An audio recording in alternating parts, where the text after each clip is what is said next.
L'efficacité des services spéciaux reste intacte. Quelques consommateurs et dealers vont être rattrapés et neutralisés sous les regards stupéfaits des habitants longtemps soumis au grand banditisme de ces consommateurs de chanvre indien, cobolo et autres substances nocives pour l'homme.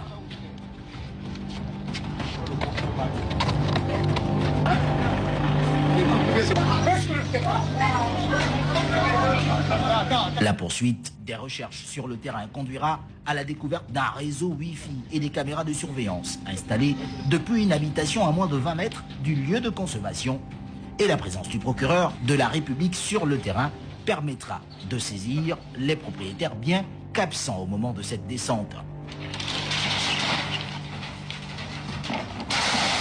Le butin de cette opération des services spéciaux sera donc de 800 000 francs CFA en petites coupures, 20 téléphones portables de marques différentes, un modem de connexion Wi-Fi, un ballot de papier appelé la race pour les consommateurs de chanvre, des ciseaux, des couteaux et de la poudre blanche d'une substance inconnue, plusieurs bâtons de chanvre d'une valeur de 18 000 francs CFA l'unité et des sacs, en plus de l'interpellation d'une jeune fille d'à peine 16 ans au milieu d'une trentaine d'hommes qui aura tenté de cacher dans la maison de ses parents un des dealers de chanvre. Ce dossier est désormais entre les mains du parquet de la République.